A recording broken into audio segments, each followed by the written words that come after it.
Hello everyone, welcome to the Star Wars Vault. If you are new to the channel, please make sure to subscribe to see new Star Wars videos every week. Today I wanted to discuss whether or not Darth Plagueis would have been the right choice for the sequels as the main bad guy. Now, as we stand in present time, we know who are we getting in Rise of Skywalker, and that's good old Papa Palps. And we don't really know how we are getting him, but we will find that out soon enough. Now, I'm sure most of us are excited, of course, to see the return of Palpatine / Sidious, but I wonder what maybe we could have gotten there if there was a three-part story planned correctly. Just from what I've seen from Lucasfilm and how they've made adjustments in the last few years, it's hard to believe that everything has gone accordingly to plan.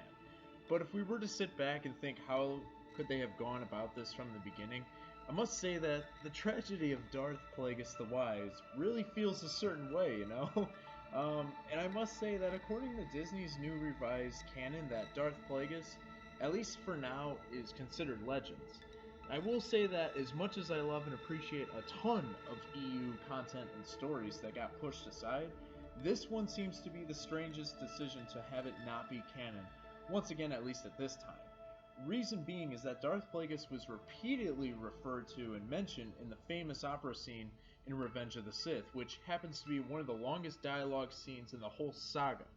Don't forget that Plagueis is also Sidious's master, which is a big deal when you consider how important Darth Sidious is to the Star Wars franchise as a whole.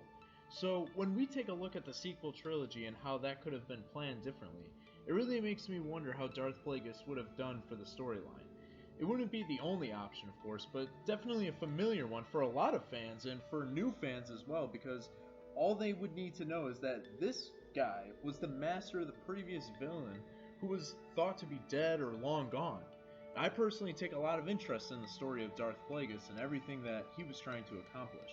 And with cheating death kind of being, the trademark, if you will, of Plagueis, it might have been an easy insertion into what would be the sequel movies. I also believe it would tie all the trilogies together into one big story just as well as Palpatine, and hey, maybe even better. Honestly, this could have worked with the Snoke storyline or even without it. If you wanted to have Snoke be revealed as Plagueis later in the trilogy, you could have gone that route, especially when some fans really thought that this really made sense. But hey, The Rise of Skywalker will be out in a little over 3 days, so we will see, what they've got in store for us. I think it's highly unlikely we will see or hear from Plagueis, but I wouldn't rule it out. I do really hope that they use Palpatine, in a satisfying way for us fans to enjoy. What do you all think, though? Do you think Disney would have done better with Darth Plagueis being the main threat in the sequels? Or do you maybe think that tying Plagueis into this trilogy would have been a really bad move or something like that? Let me know your thoughts by dropping a comment below. And also, if you did enjoy today's video, please leave a like as it really helps the channel. You can follow me on social media. My links will be in the description. But thank you for all for tuning in. I really appreciate it. And until next time, may the Force be with you.